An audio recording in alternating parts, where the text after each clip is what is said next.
یا یہ کہ دنیا میں اقتدار کی کسی مسند پر انسان بیٹھا ہے، یا یہ کہ کوئی اس کے ہاتھ میں اختیار نہیں. یہ تمام جو حالات انسان پر طاری ہوتے ہیں، ان کے جواب میں جو طرز عمل فکری اعتبار سے اور عملاً انسان اختیار کرتا ہے، اس کے 4 درجے ہیں. پہلا درجہ ہے انتہائی گمراہی، ضل ضلالا بعیدا. وہ کیا ہے؟ اگر عزت ہوئی، نعمتیں ملی، فلاں دیوی یا دیوتا کی نگاہ کرم ہے، اس کی کرپا سے یہ ہو گیا. اور اگر کوئی تکلیف آ گئی، مصیبت آ گئی، معلوم ہوتا ہے کہ فلاں دیوی یا دیوتا ہم سے ناراض ہو گیا، یہ کالی دیوی کی طرف سے کوئی مصیبت آ گئی ہے، یا یہ کہ یہ لکشمی دیوی کی نگاہ کرم ہے کہ ہمیں دولت مل گئی ہے. یہ تو ہے شرک. شرک ہونے کے اعتبار سے یہ ہے ضل ضلالا بعیدا، انتہائی پستی. اس پستی سے اوپر آئیں گے تو توحید کی پہلی منزل ہے. عزت دی اللہ نے دی، اگر کوئی تنگی آ گئی، فقر، تکلیف، کوئی ذلت، رسوائی، یہ بھی اللہ کی طرف سے. ایک اعتبار سے تو انسان ہدایت پر آ گیا. بڑی گہرائی تھی اس گندگی کی اور اس خباثت کی جو شرک جس کا نام ہے، اس سے انسان نکل آیا، نجاست سے. توحید تو ہے لیکن ابھی اس میں اس کی گمراہی کا ایک ایلیمنٹ شامل ہے. اور یہ گمراہی سے جب تک آگے نہیں آئے گا، اوپر نہیں ابھرے گا، اس کا طرز عمل کیا ہوگا کہ ذرا کچھ مل گیا، عزت مل گئی، پھولے نہیں سما رہے، اب زمین پر قدم نہیں ٹک رہے، گردن اکڑ رہی، کہیں محرومی ہو گئی، کوئی تکلیف آ گئی، کوئی مشقت، فقر آ گیا، اب بجھ کر رہ گئے. ان دونوں کیفیات میں انسان کا پینڈولم جو ہے وہ ایکسٹریم کو جائے گا. یہ کب ہوگا؟ جبکہ انسان یہ سمجھتا ہے کہ اس دنیا میں جو دولت مل گئی یا عزت مل گئی تو یہ گویا کہ بڑی کوئی قابل فخر شے ہے، اور اگر یہاں پر کوئی تکلیف آ گئی، کوئی مصیبت آ گئی، فقر و فاقہ آ گیا تو یہ گویا کہ بہت ہی اہانت آمیز شے ہے. اگر یہ انسان سمجھے گا تو طرز عمل وہ نکلے گا نتیجے کے طور پر جو میں بیان کر چکا ہوں. یہ گمراہی ہے. اس گمراہی سے نکلیں گے تو آپ کس مقام پر آئے؟ دوسری منزل ہدایت کی کیا ہے؟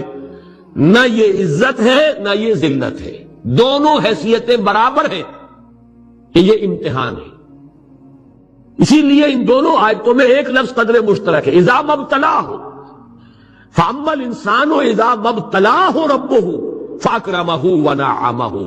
یہ بھی ایک ابتلا ہے، آزما رہا ہے اللہ. کبھی وہ دے کر آزماتا ہے، کبھی چھین کر آزماتا ہے، کبھی فقر و فاقہ سے آزماتا ہے، کبھی وہ کثرت دولت اور کثرت مال سے آزماتا ہے، کبھی وہ صحت دے کر آزماتا ہے کہ یہ قوت اور توانائی اور صحت جو میں نے دی ہے یہ اس میں کیا کرتا ہے، کبھی وہ مرض کے ذریعے سے آزماتا ہے کہ صبر کرتا ہے کہ نہیں کرتا. ہمارے لیے شکوہ اور شکایت تو اس کی زبان پر نہیں آ جاتی، نالا اور شیون تو نہیں آ جاتا، تکلیف جھیلتا کہ نہیں جھیلتا، اس میں تحمل ہے کہ نہیں ہے، تو صبر کرتا ہے یا شکر کرتا ہے. یہ دونوں کیفیات در حقیقت اس اعتبار سے مساوی ہے. یہ بھی امتحان، یہ بھی امتحان. یہ حقیقت جب سامنے ہوگی اب وہ پینڈولم جو ہے وہ بہت کم ہو جائے گا. یعنی انسان میں طبعی طور پر تو ایک اثر ہوتا ہے غیر اختیاری. کسی چیونٹی نے کاٹا آپ کے پاؤں پر، آپ اپنا پاؤں ہٹا لیں گے، اس میں کوئی ارادہ نہیں ہے، یہ ریفلیکس سیکشن ہے، غیر اختیاری فیل ہے. اس حد تک تو انسان ضرور متاثر ہوتا ہے، اس سے تو کوئی انسان جو ہے وہ بلندتر نہیں ہو سکا. حضرت ابراہیم رضی اللہ تعالیٰ عنہ، حضور کے وہ نومولود فرزند، انتقال جب ہو رہا تھا آپ کی آنکھوں میں آنسو آ گئے. اب یہ طبعی اثر ہے، ایک فعل ہے، انفعالی کیفیت ہے جو بالکل طبعی ہے، لیکن یہ نہیں کہ اس کی وجہ سے انسان کی زبان پر کوئی شکوہ آ جائے، کوئی شکایت آ جائے. یہ نہیں ہوگا، یہ ایمان کے منافی ہے. اسی طریقے سے اگر کوئی خوشی ہوئی ہے تو چہرے کے اوپر ایک نکھار آ جائے گا، تبسم آ جائے گا، اس سے زائد نہیں. اس حد تک تو یوں سمجھیے کہ انسان کا طبعی تقاضا ہے. اس سے زیادہ یہ پینڈولم اگر سوئنگ کر رہا ہے تو گویا کہ اس حقیقت سے انسان محجوب ہے کہ یہ بھی امتحان ہے، یہ بھی امتحان، جو ہم سورہ حدید میں پڑھ چکے ہیں. ما اصاب من مصیبت فی الارض ولا فی انفسکم الا فی کتاب من قبل ان نبراها ان ذلک علی اللہ یسیر لکی لا تعصوا علی ما فاتکم ولا تفرحوا بما آتاکم. اللہ تمہیں کچھ دے تو اتراؤ مت، اللہ تم سے کچھ چھین لے تو اس کے اوپر افسوس مت کرو. یہ نتیجہ ایمان کا نکلنا چاہیے. اگر تمہیں ایمان ہے اللہ پر، اگر تمہیں یقین ہے کہ جو کچھ ہوا ہے اللہ کے اذن کے بغیر نہیں ہوا، اگر تمہیں یقین ہے کہ اللہ نے جو میرے لیے طے کیا ہے اس میں میرے لیے خیر ہی ہے، چاہے فی الحال فی الوقت فوری طور پر مجھے ناگوار محسوس ہو رہی ہے بات، لیکن یقیناً میرے لیے اس میں خیر ہے میرے رب کی طرف سے کہ ہر کے ساتھ یہ ماریخ عین الطاف. ہم تو شارٹ سائٹڈ ہیں، ہم دیکھ نہیں سکتے کسی شے کو، ہم اس کے ظاہر کو دیکھ کر گھبرا اٹھتے ہیں کہ یہ تو تکلیف آ گئی، کیا پتا اسی کے پردے میں اللہ کی رحمت آ رہی ہے۔ میں نے وہ رئیس امروہوی کے اشعار آپ کو کئی دفعہ سنائے ہیں، وہ وقت آیا کہ ہم کو قدرت ہماری سعی و عمل کا پھل دے، بتا رہی ہے یہ ظلمت شب کہ صبح نزدیک آ رہی ہے، ابھی ہے کچھ امتحان باقی، فلاکتوں کے نشان باقی، قدم نہ پیچھے ہٹے کہ قسمت ابھی ہمیں آزما رہی ہے۔ رئیس اہل نظر سے کہہ دو کہ آزمائش سے جی نہ ہارے، جسے سمجھتے ہو آزمائش وہی تو بگڑی بنا رہی ہے۔ اسی آزمائش سے تو بگڑی بنے گی، اسی سے تو تمہارا خیر جو ہے اجاگر ہوگا، سامنے آئے گا، پتہ چلے گا who's who, what is what۔ ابو بکر میں کتنا یقین اور ایمان تھا، یہ کیسے معلوم ہوگا؟ کیسے معلوم ہوگا کہ بلال میں کتنا سہار، کتنا تحمل تھا، کتنا صبر تھا، اگر وہ مصیبت ان پر نہ آتی کہ جو امیہ ابن خلف کے ہاتھوں ان پر قیامت ٹوٹ رہی تھی۔ تو یہ ساری چیزیں جو ہے ما اصاب من مصیبت فی الارض ولا فی انفسکم الا فی کتاب من قبل ان نبرأ ان ذلک علی اللہ یسیر لکی لا تعصوا علی ما فاتکم ولا تفرحوا بما آتاکم واللہ لا یحب کل مختال فخور۔ اگر اس حقیقت سے محجوب ہو جاؤ گے تو پھر اختیال اور فخر اور گھمنڈ پیدا ہو جائے گا تمہارے اندر، یا دوسری طرف مایوسی، کمر ہمت ٹوٹ کر رہ جائے گی، خودکشی کرنے کو انسان آمادہ ہو جاتا ہے، ذرا کوئی ناکامی دنیا میں آ گئی، کوئی تکلیف آ گئی۔ یہ ہے در حقیقت تیسری منزل، ہدایت کی دوسری سیڑھی۔ پہلا کیا تھا؟ نہایت ضل ضلالا بعیدا، کوئی خیر مل گیا تو کسی دیوی کی نگاہ کرم، کوئی تکلیف آ گئی تو کسی دیوتا کی ناراضگی، یہ تو ہے ضل ضلالا بعید۔ اس سے اوپر آئے، یہ پہلی سیڑھی ہدایت کی ہے۔ عزت ہے تو اللہ کی طرف سے، اور اگر کوئی ذلت ہے، تنگی ہے تو اللہ کی طرف سے، یہ ہدایت کا آغاز ہو گیا، یہ توحید کی بنیادی منزل ہے۔ اس سے اگلی منزل، یہاں کی ذلت ذلت نہیں، یہاں کی عزت عزت نہیں۔ ذالک یوم التغابن، ہار اور جیت کے فیصلے کا دن تو قیامت کا دن ہے، وہاں معلوم ہوگا جس کو اس روز عزت ملی وہ عزت والا ہے، جو اس روز ذلیل ہو گیا وہ ذلت والا ہے۔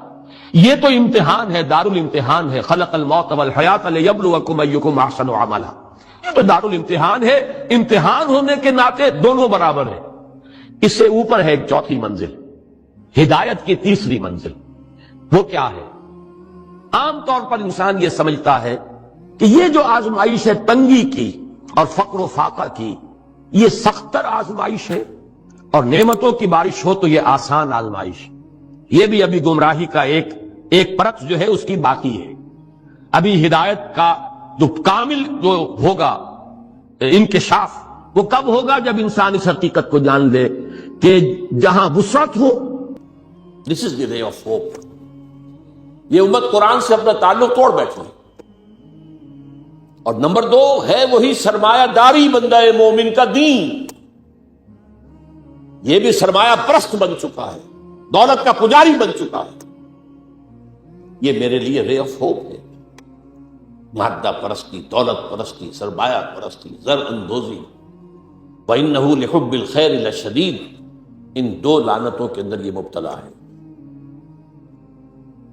جانتا ہوں میں یہ امت حامل قرآن نہیں ہے وہی سرمایہ داری بندہ مومن کا دین۔ اور تیسری سب سے تلخ حقیقت، اس کی جو علمی اور روحانی جو رہنمائی کرنے والے لوگ ہیں وہ اندر سے خالی ہیں، کھوکھلے ہیں۔ جانتا ہوں میں کہ مشرق کی اندھیری رات میں بے ید بیضا ہے پیران حرم کی آستی، علماء ہیں اور صوفیاء ہیں اور پیشوا ہیں اور مسند نشین ہیں اور سب کچھ ہے، لیکن کسی کے آستین میں وہ موسیٰ والا ید بیضا نہیں ہے، خالی ہے، اندر سے کھوکھلے۔ اس کا نقشہ ایک حدیث میں آیا ہے جو لرزا دینے والی حدیث ہے، آج کا نقشہ ہے وہ بالکل۔ حضور نے فرمایا یوشک ویاتی علی الناس زمان، مجھے اندیشہ ہے لوگوں پر ایک زمانہ ایسا آ جائے گا، ذرا گنتی کیجئے کیسا ہوگا، لا یبقى من الاسلام الا اسمہ، اسلام میں سے اس کے نام کے سوا کچھ نہیں بچے گا۔ کہاں ہے اسلام دنیا میں؟ دکھاؤ، اجتماعی سطح پر دکھاؤ کہاں ہے۔ ولا یبقى من القرآن الا رسمہ، اور قرآن میں سے سوائے اس کے رسم الخط کے کچھ نہیں بچے گا۔ معنی کہاں ہے قرآن کی؟ ہو رہی ہے اس کی طرف پیش قدمی ہو رہی ہے تدریجاً، لیکن یہ جو اس حدیث کا جو ہے موقف سامنے ہے، مساجدہم عامرۃ، ان کی مسجدیں آباد تو بہت ہوں گی، بڑی بڑی مسجدیں، شاندار مسجدیں، عالیشان مسجدیں، بھری ہوئی بھرپور، جمعے کے اندر عیدین کا اجتماع، وہی خراب من الہدی، ہدایت سے خالی ہوں گی، ایک رسم پرستی ہو رہی ہوگی، ایک ریچولزم ہو رہی ہوگی، رہ گئی رسم ازاں روح بلالی نہ رہی، رہ گئے فلسفہ، رہ گیا تلقین غزالی نہ رہی، اور آخری بات علماءہم شر من تحت عدیم السماء، ان کے علماء آسمان کی چھت کے نیچے کی بدترین مخلوق ہوں گے، من عندہم تخرج الفتنۃ وفیہم تعود، ان کے اندر سے فتنے برآمد ہوتے رہیں گے، فلاں کافر، فلاں یہ، فلاں وہ، فلاں وہ، اور فتنے ان کے اندر ہی جو ہے داخل ہوتے رہیں گے دوبارہ، یہ حدیث نبوی۔ بہرحال یہ صورت تو ہے، لیکن ابلیس عجیب بات کہتا ہے، وہ میں چاہتا ہوں سمجھ لیں، وہ فلسفے کا بڑا ایک گہرا مسئلہ ہے، عصر حاضر کے تقاضاؤں سے ہے، لیکن یہ خوف ہو نہ جائے آشکارا شر پیغمبر کہیں، مجھے مسلمانوں سے اتنا خوف نہیں ہے کہ یہ دوبارہ شر پیغمبر کو لے آئیں گے، عصر حاضر کے تقاضاؤں سے خوف ہے۔ یہ کیا بات کہی ہے، آپ نے کبھی سوچا بھی نہ ہوگا شاید۔ دیکھیے یہ ایک فلسفہ ہے، ہیگل کا ہے، پھر اسی پر مارکس کا فلسفہ آیا ہے، میٹیریلزم، ڈائلیکٹیکل میٹیریلزم۔ وہ فلسفہ کیا ہے؟ دنیا میں ایک سلسلہ چل رہا ہے، تصادم اور ارتقاء۔ ایک نظریہ سامنے آیا، اسے انسان نے ٹرائی کیا، اس کی خرابیاں ظاہر ہوئیں، تو اسی کی کوکھ سے اس کا ایک اینٹی تھیسس وجود میں آ گیا، اب دونوں میں ٹکراؤ ہوا، ان دونوں کے ٹکراؤ سے ایک نئی چیز، تیسری چیز ڈیولپ ہو گئی، جو پہلے سے بہرحال بہتر ہوتی ہے۔ اب جو یہ نئی چیز بنی، یہ خود تھیسس بن جاتا ہے، کیونکہ یہ بھی آسمانی ہدایت پر مبنی نہیں ہے، اندھے بہرے مادے کا سفر ہے جو جاری ہے، مکمل تو نہیں ہوتا، حق کامل تو نہیں ہوتا، اس میں جو ڈیفیشنسی ہے وہ پھر اپنا ایک ریئیکشن پیدا کرتی ہے، پھر وہ تھیسس پھر اینٹی تھیسس کو جنم دیتا ہے، پھر ان میں ٹکراؤ ہوتا ہے، پھر آگے بڑھتا ہے قدم۔ یہ ہے جس کو کہتے ہیں ڈائلیکٹیکل میٹیریلزم۔ یہ تاریخ چل رہی ہے، اس اعتبار سے اس میں کوئی شک نہیں کہ جہاں ایک طرف وہ خیر و شر کا معاملہ چل رہا ہے، وہیں پر بھی اسی پروسیس کے دوران یہ جو ایک ڈائلیکٹیکل پروسیس ہے یہ بھی آگے بڑھ رہا ہے۔ نوع انسانی بحثیت مجموعی شر سے خیر کی طرف آ رہی ہے۔ اب اس کی مثال لے لیجیے، پہلے دنیا میں بادشاہت تھی، جاگیرداری تھی، انسان مجبور، کسان، غریب، پسا ہوا، رد عمل پیدا ہوا، جمہوریت آئی، یقیناً بہتر بات ہے، لوگوں کو حقوق حاصل ہوئے، لوگوں کو عزت نفس حاصل ہوئی، ہم بھی انسان ہیں، یہ بھی انسان تھے، بادشاہ یہ کیسے ہم پر حکومت کر رہے تھے؟ اب اس کے اندر کیپٹلزم پیدا ہو گیا، نتیجہ کیا نکلا؟ پہلے بادشاہ سر پر سوار تھا، اب سرمایہ دار سوار ہو گئے، پہلے جاگیردار سوار تھا، اب کارخانے دار سوار ہو گئے، رست از یک بنتا افتاد در بندے دیگر، آسمان سے گرے کھجور میں اٹک گئے، پھر رد عمل ہوا، پھر کمیونزم برآمد ہوا، اسی کی کوکھ سے کیپٹلزم کا رد عمل کمیونزم تھا نا۔ اب یہ شکل ہے کہ جو چل رہی ہے وہ کمیونزم مر گیا ہے، اب انسان ایک دو راہے پر کھڑا، اب آگے کہاں جائے گا؟ یہ ڈائلیکٹیکل پروسیس کہاں جائے گا؟ مغربی دنیا سمجھ رہی ہے کہ ہمارا نظام ہی بس جیت گیا ہمیشہ کے لیے، ہمارا جو سیکولر، لبرل اور عوامی حاکمیت پر مبنی جمہوریت کا نظام، اور ہمارا جو پرائیویٹ اونرشپ اور انٹرسٹ اور بینکنگ پر مبنی ہمارا معاشی نظام، بس یہی بہترین ہے، جیت گئے، اب یہ فائنل جیت ہے، اینڈ آف ہسٹری۔ فوکویاما نے کتاب لکھی، اب انسان اپنی آخری حد کو پہنچا، جس پر پھر ہنٹنگٹن نے کہا نہیں، ابھی ایک تصادم ہونا ہے۔ اس نے تہذیبوں کا تصادم کا نام دیا تھا، لیکن ایک اور شخص نے بعد میں کہا نظاموں کا تصادم۔ قرآن نے اس فلسفے کو بیان کیا ہے۔ یہ سورہ رعد کی آیت نمبر 17 ہے، وانزل من السماء ماء، اللہ تعالیٰ آسمان سے اتارتا ہے پانی.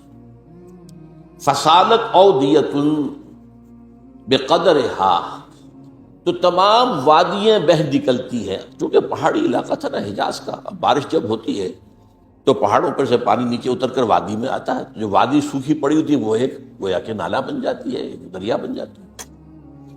وَاحْتَمَلَ السَّيْلُ زَبَدًا رَّابِيًا، اور یہ جو سیلاب آتا ہے اس کے اوپر جھاگ آ جاتا ہے، چڑھتا ہوا بہت نظر آتا ہے جھاگ. وَمِمَّا يُوقِدُونَ عَلَيْهِ فِي النَّارِ ابْتِغَاءَ حِلْيَةٍ أَوْ مَتَاعٍ زَبَدٌ مِثْلُهُ، اور یہ جو دھاتوں کو تپایا جاتا ہے آگ پر، سونا چاندی، تاکہ زیور بنائیں، کچھ اور چیزیں بنائیں، اس میں بھی جو میل ہے وہ اوپر آ جاتا ہے. میل اوپر آ کر اور وہ ایک جھاگ کی شکل اختیار کر لیتا ہے. كَذَلِكَ يَضْرِبُ اللَّهُ الْحَقَّ وَالْبَاطِلَ، اسی طریقے سے حق اور باطل کے درمیان تصادم ہوتا ہے. فَأَمَّا الزَّبَدُ فَيَذْهَبُ جُفَاءً، تو جو اوپر کا جھاگ جگاڑ ہوتا ہے وہ تو ختم ہو جاتا ہے، سوکھ جاتا ہے. وَأَمَّا مَا يَنْفَعُ النَّاسَ فَيَمْكُثُ فِي الْأَرْضِ، جو لوگوں کے لیے بہتر شے ہوتی ہے وہ زمین کے اندر رک جاتی ہے، ٹک جاتی ہے. پانی زمین میں جذب ہو گیا، جھاگ ختم ہو گیا. تو اسی طریقے سے یہ تھیسس اینٹی تھیسس کے ٹکراؤ میں جب سنتھسس ہوتا ہے تو بہت سا میل کچیل نکل جاتا ہے، ختم ہو جاتا ہے، اور جو انسانیت کے حق میں مفید تر شے ہوتی ہے وہ باقی رہتی ہے. یہ عمل جاری ہے. اور اقبال نے اصل میں اسی اعتبار سے کہا ہے کہ اسی عمل کا منطقی نتیجہ یہ ہے کہ اسلام آئے گا. ہر کجا بینی جہان رنگ و بو، آنکھ از خاکش بیورد آرزو، یا ز نور مصطفیٰ اورا بہاس، یا ہنوز اندر تلاش مصطفیٰ. اصل میں یہ جو عمل جاری ہے اور جس کے اندر کے اچھی امیدیں ہیں انسان کی شامل ہیں، امیدوں کے چراغ جلتے ہیں کہ انسان کے لیے کوئی بہتر مستقبل آ جائے گا، تو جو کچھ اس میں خیر ہے وہ محمد کا عطا کردہ ہے، اور ابھی یہ محمد کی تلاش میں چل رہا ہے. یا ز نور مصطفیٰ اورا بہاس، یا ہنوز اندر تلاش مصطفیٰ، جائے گا وہیں پر اسی نظام. اچھا، اب جو میں نے آپ کے سامنے عرض کیا کہ یہ جو باطل کی صف بندی ہے، اس میں وہ جو پرانا ایک مقولہ ہے، نہ ہر زن زنست و نہ ہر مرد مرد، خدا پنج انگوش یکساں نہ کرد، تو اس صف بندی میں سب برابر نہیں ہے. دیکھیے، عیسائیوں میں 3 تقسیمیں ہیں. ایک مذہبی تقسیم ہے، کیتھولکس اور پروٹیسٹنٹس، اور پھر پروٹیسٹنٹس کے اندر نیو کونس، یہ لفظ آپ پڑھتے ہوں گے، اور ایونجلسٹ آج کل سب سے زیادہ ایکٹیو. ایک تو ان کے درمیان اختلاف ہے. Number 2، Catholic. جب جان لیجئے کہ یورپ جو ہے، mainland Europe is Catholic nearly 100%. امریکہ اور برطانیہ یہ ہیں پروٹیسٹنٹس. پھر ان کے اندر بھی ایک تقسیم ہے، کچھ لوگ مذہبی ہیں، کچھ سیکولر ہیں، جنہیں پرواہ نہیں ہے، نہ کیتھولسزم سے پرواہ ہے بحث سے، نہ پروٹیسٹنٹزم سے، جیسے کہ ہر جگہ ہوتا ہے. ہمارے یہاں بھی ہے ایسے لوگ بھی ہیں جنہیں کو خاص سروکار نہیں. کہنے کو وہ شیعہ ہیں، وہ شیعہ کیا ہے؟ کچھ بھی نہیں. کہنے کو سنی ہے، سنی کیا ہے؟ کچھ بھی نہیں. مذہب سے کوئی خاص سروکار ہی نہیں، تو کہاں کی شیعت، کہاں کی سنیت. اسی طریقے سے یہودیوں میں تقسیم ہے. ایک یہودی ہے مذہبی، پریکٹسنگ. ان کی تصویر اگر کبھی آپ نے اخبارات میں دیکھی ہو، لمبے لمبے ان کے بال ہوتے ہیں، اور خاص طور پر یہ قلمیں جو ہے یہ ان کو وہ دے کر چھلے بنا کر لٹکاتے ہیں، بہت خوبصورت لگتے ہیں، اس میں کوئی شک نہیں. اور بال بڑے بڑے، اور سیاہ ہیٹ، اور لمبے سیاہ کوٹ. آج کل تو نہیں ہوتی وہ، لیکن یہ کہ کوٹ لمبے ہوتے ہیں. یہ یہودی ہے، پریکٹسنگ یہودی. پھر یہ کہ اگر یہ گھر پر بھی ہوگا تو اس کے سر پر ایک چھوٹی سی ٹوپی ضرور ہوگی. باہر نکلے گا تو ہیٹ ہوگا، بلیک ہیٹ، چھوٹی سی ٹوپی چپکی ہوئی ہوگی اس کی کھوپڑی کے ساتھ. یہ یہودی ہے، پریکٹسنگ. اور ایک سیکولر یہودی جنہیں مذہب سے کوئی سروکار نہیں، نسلاً یہودی ہیں، بس ٹھیک ہے. اور دوسری طرف ایک اور تقسیم ہے جسے بہت کم لوگ جانتے ہیں، سفیرڈین اینڈ ایشکنزیم. ایک یہودی وہ ہیں جو اصلاً یہودی ہے، یعنی بنی اسرائیل، ان کی رنگت زیادہ سرخی مائل نہیں ہوتی، بلکہ جیسے ہمارے ہاں گورے آدمی، بس جیسے ہندوستانیوں میں گورے آدمی، ایک ہے سرخ و سفید جو ہے یورپ کا، یہ لوگ ہیں اصل یہودی، یہ ایشیائی ہیں، یہودی تو ایشیائی قوم ہے، یورپین قوم تو نہیں، ان کا وطن تو فلسطین تھا۔ ایک ہے یہ سرخ پنگاروں کے طریقے سے سرخ، یہ اصل میں یہودی نسل سے نہیں، یہ اصل میں 7ویں صدی عیسوی میں ایک خاص حکومت تھی جو کہ آج کل کے بحیرہ کیسپیئن کے قریب تھی، ہاجر ایک قوم تھی، اس پر دباؤ پڑ رہا تھا ایک طرف عیسائیوں کی طرف سے کہ عیسائی ہو جاؤ، ایک طرف مسلمانوں کی طرف سے کہ مسلمان ہو جاؤ، اور وہ بادشاہ رہنا چاہتا تھا نیوٹرل۔ وہ جو دو چکی کے دو پارٹوں میں آ گیا تو اس نے ایک فیصلہ کیا، اس نے کچھ عیسائی علماء کو بلایا، کچھ یہودی علماء کو بلایا، اپنے ہاں مناظرہ کرایا۔ اچھا، مناظرے میں بھی کوئی خاص فیصلہ کوئی بات نہیں ہو سکی، اب اس نے علیحدگی میں بلایا عیسائیوں کو، تمہارے نزدیک عیسائی بہتر ہیں یا یہودی بہتر ہیں؟ مسلمان بہتر ہیں یا یہودی بہتر ہیں؟ ان کا یہودی مسلمانوں کو بلایا، تمہارے نزدیک عیسائی بہتر ہیں یا یہودی؟ اور یہودی ان کا ٹھیک ہے، یہودیت مقبول، کامن فیکٹر ہو گیا۔ عیسائیت تو بدترین شرک میں چلی گئی، خدا کا بیٹا بنا دیا، یہودیت بہرحال موحد ہے، عیسائیت میں شریعت ختم ہو چکی، یہود کے ہاں تو شریعت موسوی باقی ہے، تو مسلمانوں کو تو یہی کہنا تھا کہ عیسائیوں کے مقابلے میں تو یہودی بہتر ہے، اور اس وقت تک ابھی ان کی وہ دشمنی اس طریقے سے سامنے آئی بھی نہیں تھی، شیطان کی ایجنٹی ابھی شروع ہوئی بھی نہیں تھی۔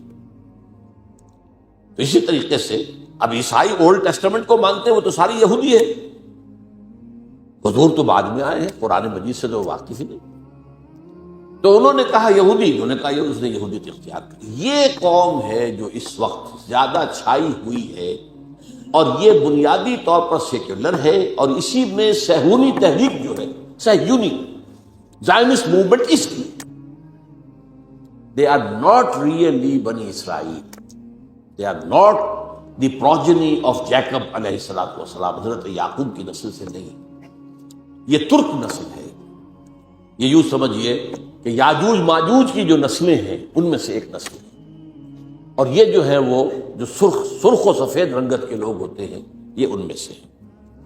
اب آئیے آگے، یہ جو گٹھ جوڑ ہے اس کے اہداف کیا ہیں؟ what do they want؟ Number 1، عالم اسلام کے وسائل پر قبضہ، خاص طور پر تیل۔ اس وقت دنیا کے اندر کرائسس آنے والا ہے تیل کے معاملے میں، شدید، اور تیل جس طریقے سے ان صنعتی ممالک کے لیے ایک ناگزیر شے بن گئی ہے، جیسے ہم ہوا کے بغیر نہیں جی سکتے، وہ تیل کے بغیر نہیں جی سکتے، تو انہیں تو چاہیے۔ عراق کا جو قبضہ ہے تیل کا پیش نظر تھا، اور افغانستان میں بھی ان کے پیش نظر یہ تھا کہ افغانستان کے راستے سے سینٹرل ایشیا کی جو تیل اور گیس کے ذخائر ہیں ان کو کھینچا جائے۔ تو پہلی بات تو ہے یہ وسائل، عالم اسلام کے وسائل پر قبضہ۔ نمبر 2، عالمی مالیاتی استعمار، پوری دنیا میں ایک امپیریلزم، نیا امپیریلزم، لیکن وہ امپیریلزم جو ہے کولونائزیشن کی شکل میں نہیں، اس شکل میں نہیں کہ انگریز آیا اور ہندوستان کو اس نے غلام بنا لیا، کوئی گیا اور کسی نے لیبیا کو غلام بنا لیا، کسی نے موراکو کو غلام بنا لیا، کسی نے انڈونیشیا کو، نہیں، غلام بنانے کی ضرورت ہی نہیں ہے۔ آپ غلام بنائیں گے، وہ آپ کو ماریں گے، آپ ان کو ماریں گے، فائدہ کیا ہے؟ ایسا مالیاتی نظام بناؤ کہ یہ سب بن جائیں حیوان بن کر کام کریں، مشقت کریں، اس مشقت سے جو حاصل ہو اس کو ہم اپنے بینکنگ کے نظام کے ذریعے سے اس کی کریم کھینچ لیں، تلچھٹ چھوڑ دیں، اٹھاؤ۔ آخر انہیں بھی تو سسٹین تو کرنا ہے نا، وہ ختم ہو جائیں گے تو پھر آگے محنت کون کرے گا؟ تاگے والا جو ہے شام کو گھوڑے کو چارہ نہیں ڈالے گا، اگر کوئی چنا ونا نہیں، دال وال نہیں دے گا تو اگلے کیسے جو دے گا؟ لہٰذا وہ ان کو چھوڑ دو، کریم کھینچ دو۔ تو تمہیں آم کھانے سے غرض ہے کہ پیڑ گرنے سے؟ یہ ہے عالمی مالیاتی استعمار۔ اس کا بھی سربراہ امام امریکہ ہے، اور اس سے بھی اوپر ٹاپ پر اصل میں یہودی بینکرز، بینکوں کا نظام انہوں نے ایجاد کیا۔ یہ اس پروسیس کا حصہ ہے جو میں نے کہا تھا، انہوں نے جو ریگین کی اپنی پوزیشن عیسائیوں کے مقابلے میں۔ تو بینکنگ کا نظام، این بنوک، این فکر چالاک یہود، نور حق السینہ آدم ربود، اس بینکوں کے نظام نے انسان کے اندر سے جو نور حق ہے، وہ جو روح ربانی ہے، اسے کھینچ لیا، سرد کر لیا۔ تا کہو بالا نہ گرد دی نظام، دانش و تہذیب و دی سودائے خام۔ جب تک یہ نظام کہو بالا نہیں ہوگا، کہاں کی دانش، کہاں کی تہذیب، کہاں کا مذہب، کہاں کا دین، یہ سب نام ہے میرے۔ قل ہی الا اسماء ان ہی الا اسماء سمیتموہا۔ تو دوسری بات یہ ہوگی۔ تیسری بات ہے وہ اپنی تہذیب کا تحفظ کرتے، اپنی تہذیب اور تمدن دونوں کا۔ یہ جو اقبال نے لفظ استعمال کیا ہے تہذیب نے، پھر اپنے درندوں کو، میں حیران ہوتا ہوں اس شخص کے بارے میں، وہ الفاظ جو آج بش کہہ رہا، اور سویلائزیشن، ہمیں خطرہ، ہماری تہذیب کو خطرہ، یہ سارے کے سارے تل گئے ہماری تہذیب کو ختم کرنے پر۔ اور بیل ہی یہی الفاظ استعمال کیے تھے اپنے وقت کے فرعون اعظم نے، مصر کا فرعون، ان ہذان لساحران یریدان ان یخرجاکم من ارضکم بسحرہما ویذھبا بطریقتکم المثلی۔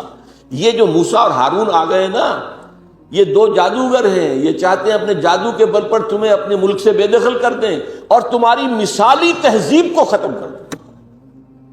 وَيَذْهَبَا بِطَرِيقَتِكُمُ الْمُثْلَىٰ۔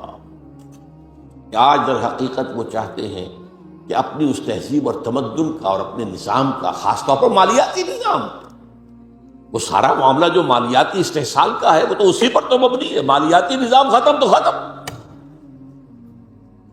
اور وہ اسی لیے عالم اسلام پر اس نظام کو، تہذیب جمع تمدن، اس کو ٹھوسنا چاہتے ہیں بزور طاقت۔ اس کے لیے ڈالر بھی خرچ کر رہے ہیں، ارب ہا ارب، کھرب ہا کھرب۔ اس کے لیے این جی اوز کی فوجوں کی فوجیں ہیں جو بنا دی گئی ہیں۔ اس کے لیے نہ معلوم کس کس طریقے سے، کیسے کیسے ہمارے ہاں کے ٹیلی ویژن چینلز کو خریدا گیا ہے، اور ان کے ذریعے سے جو ہے وہ ساری اپنی ویلیوز کو پروپیگیٹ کر رہے ہیں اور اسلام کے شعائر کی بیخبری کر رہے ہیں۔ سارا کچھ ظاہر بات ہے، پیسہ ان کے پاس ہے، اقتدار ان کے پاس ہے، طاقت ان کے پاس ہے، وہ چاہتے ہیں۔ اور اب سے کچھ پہلے تک تو ایک معاملہ اور تھا، اب کچھ اور ہو گیا، یہ بھی نوٹ کر لیجیے۔ اب سے کچھ پہلے تک ان کا معاملہ یہ تھا کہ اسلام ایز اے مذہب سے ہماری کوئی دشمنی نہیں، ہم اسلام as a then, political Islam, یہ نظام کی بات جو تم کرتے ہو، یہ خلافت کا نام جو لیتے ہو، یہ ہم برداشت نہیں کر سکتے، نتھنگ ڈوئنگ۔ اب ہوتے ہوتے وہ یہاں تک آ گئے ہیں کہ اصل میں تو سارے برائی کے بیج ان کے خیال میں مذہب ہیں۔ اب ان کے جو رائٹرز ہیں اور ان کے بڑے بڑے جو لوگ مفکرین ہیں وہ کہہ رہے ہیں Islam in itself, Quran in itself, Muhammad himself is evil, نعوذ باللہ من ذلک۔ قرآن ایول ہے، اسلام ایول ہے، اور محمد ایول ہے۔ تو یہ ایک عظیم جنگ ہے اسلام اور مسلمانوں کے خلاف، اسلامی تہذیب و تمدن کے خلاف۔ وہ اس میں چاہتے ہیں کہ اسلام کی بےخبری کر دی جائے۔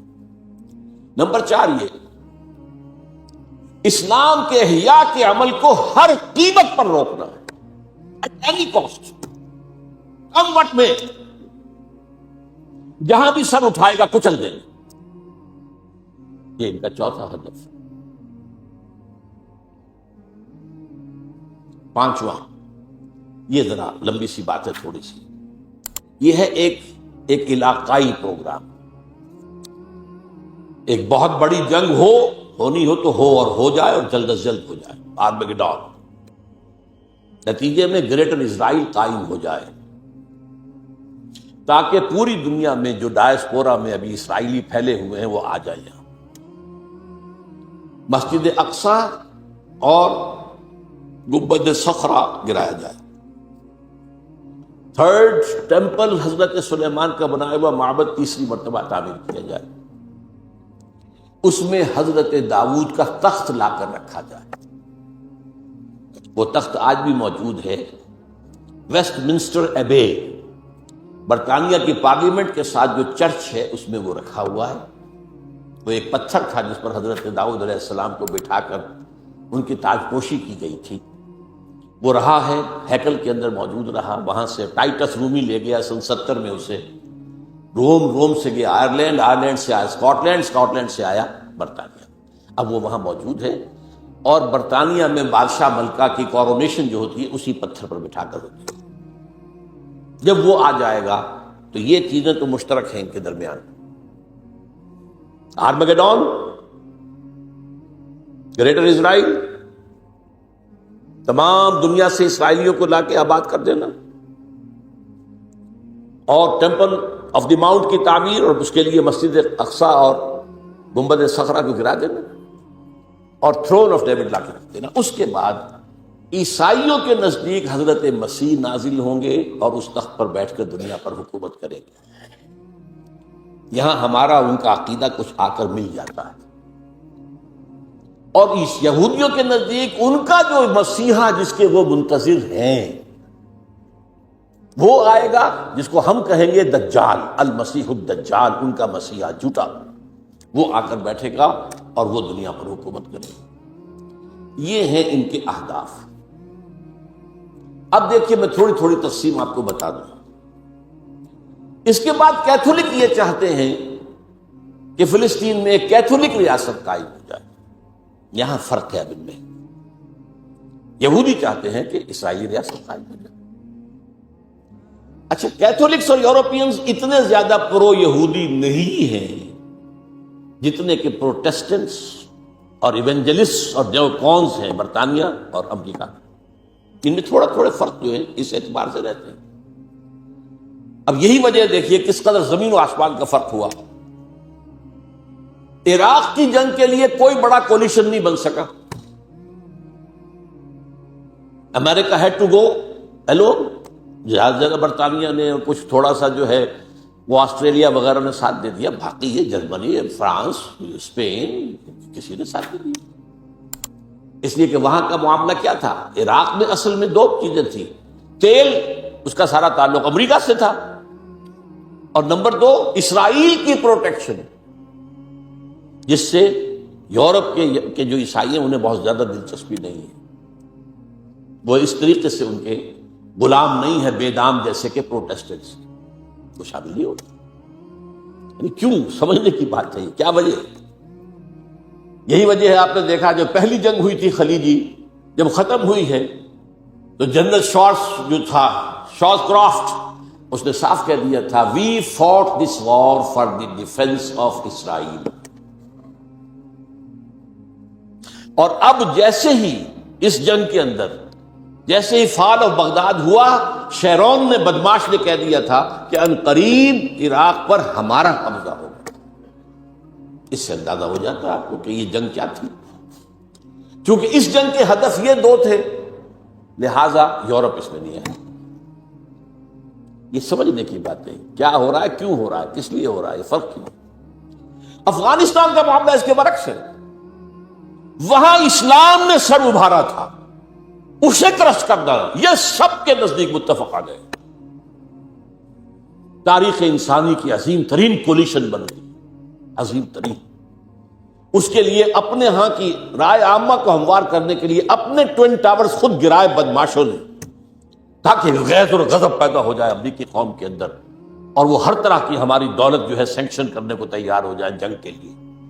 ڈیزی کٹرز آ گئے، سب کچھ آ گئے، اور وہاں آ کر پنجے گاڑ دیے گئے۔ اور وہاں آپ کو معلوم ہے نیٹو کی فوجیں بیٹھی ہوئی ہیں، امریکہ کم ہے، نیٹو زیادہ ہے۔ اس لیے کہ میں یہ سمجھتا ہوں کہ ان کے علم میں احادیث نبویہ ہیں، یہ جاہل نہیں ہے۔ ایک حدیث یہ ہے کہ جب آخری مقابلہ ہوگا، حضرت عیسیٰ اور ان کے ساتھ اہل ایمان شامل ہوں گے اور یہودیوں کے مابین، تو کوئی درخت، کوئی پتھر یہودی کو پناہ نہیں دے گا، بلکہ کہے گا اے مسلمان، اے بھائی، یہ یہودی میرے پیچھے چھپا ہوا ہے، اس کو آ کے قتل کر دو، سوائے غرقد کے، ایک درخت ہے وہ یہودیوں کا ہمدرد ہے، اور اب غرقد ہی سب سے بڑے پیمانے پر اسرائیل میں کاشت کیا گیا۔ نمبر 2، یہ حدیث ہے کہ خراسان کے علاقے سے فوجیں آئیں گی جو دجال کا مقابلہ کریں گی حضرت مسیح علیہ السلام کے ساتھ ہو کر، اور وہ سیاہ جھنڈے لے کر آئیں گی اور ان کا رخ کوئی موڑ نہیں سکے گا، لہذا یہ خراسان، یہ وہ سمجھتے ہیں کہ یہیں سے سارا اندیشہ جو ہے اسلام کے احیاء کا وہ موجود ہے۔ اس اعتبار سے افغانستان میں ان کی جنگ کا ہدف کچھ اور ہے، عراق میں ان کی جنگ کا ہدف کچھ اور ہے، ان کے مابین اتفاق بھی ہے، اختلاف بھی ہے، تھوڑا تھوڑا درمیان کے اندر پالیسیز کا اختلاف بھی ہے، لیکن بحیثیت مجموعی جو ہے ان کے اندر اتفاق رائے موجود ہے، اور یہ ہے بٹوین دی لائنز،